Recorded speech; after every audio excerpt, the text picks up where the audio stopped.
저는 그냥 교사가 아닙니다. 아이들에게 꿈과 희망을 선물해주는 일을 돕고 있어요.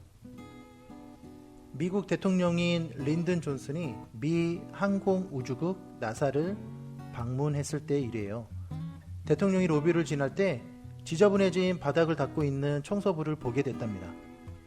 청소부는 세상에서 가장 즐거운 일이라도 하는 듯 콧노래를 흥얼거리며 열심히 바닥을 닦고 있더랍니다. 대통령은 그에게 다가가 치하했죠.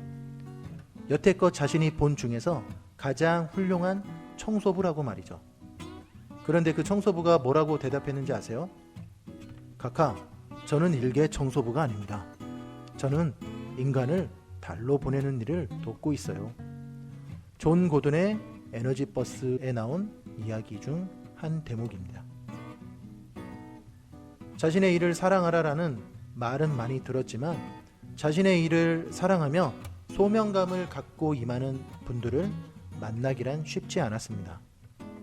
제 경우를 보아도 때로는 소명의식이 있는 것처럼 보이기도 하고 아니기도 한 들쭉날쭉한 모습을 통해 늘 반성 모드를 유지하기도 합니다. 소명을 가진 사람의 모습을 보면 그럼에도 불구하고 감사력이 넘치는 그림이 그려집니다. 어떤 일이 있어도 부정적인 감정보다는 긍정적인 모습으로 해석하고 배우며 나아가려는 것입니다. 나사 청소부의 모습을 보면서 멋지다는 생각과 동시에 제 모습이 그려집니다. 나는 과연 그러한 소명감을 갖고 아이들을 가르치고 있는 것인지. 권영애 선생님의 버추 프로젝트 수업 중에 이런 대목이 나옵니다. 베푸는 동시에 자신이 거기서 오는 보람에 감동받고 그 감동이 내 영혼을 울린다. 그 울림으로 매일 내 영혼이 성장한다. 무엇보다 내면에 나가 끊임없이 가치 있다고 말해주는 존재로 살아가는 삶이다. 저절로 내적 자부심이 회복되는 길이고 자존감이 나날이 성장하는 길인 것이다. 내가 가르치는 일을 소명으로 받아들이니 모든 것이 달라졌다. 자아가 춤추는 일이며 존재 자체가 원하는 일이며 행복의 길이기 때문이다. 자발적 동기, 내적 동기가 생겼다. 모든 가르침의 순간이 나만의 온리원 스토리가 된 것이다. 소명을 갖고 임하는 자는 일을 대하는 태도에서 확실히 다른 것 같습니다. 관점의 변화가 그때서야 비로소 진정으로 생기는 것이라 여깁니다. 권영애 선생님처럼 내가 가르치는 일을 소명으로 받아들여 모든 것을 변화시키기를 꿈꿔봅니다. 헤르만 헤세의 독서의 기술에 이런 이야기가 나옵니다. 오늘날 읽기는 누구나 다 배우지만 얼마나 강력한 보물을 손에 넣었는지를 진정으로 깨닫는 이는 소수에 불과하다. 난생 처음 글을 배워 혼자 힘으로 짧은 시나 격언을 읽어내고 또 동화와 이야기책을 읽게 된 아이는 스스로 얼마나 대견해하는가.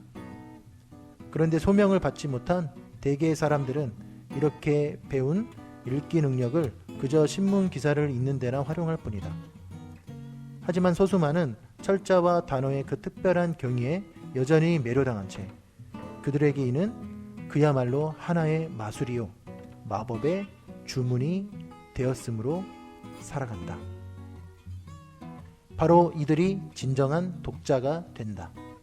읽기, 독서의 소명을 받아 글자의 마법을 토대로 삶의 변화를 꿈꿔봅니다.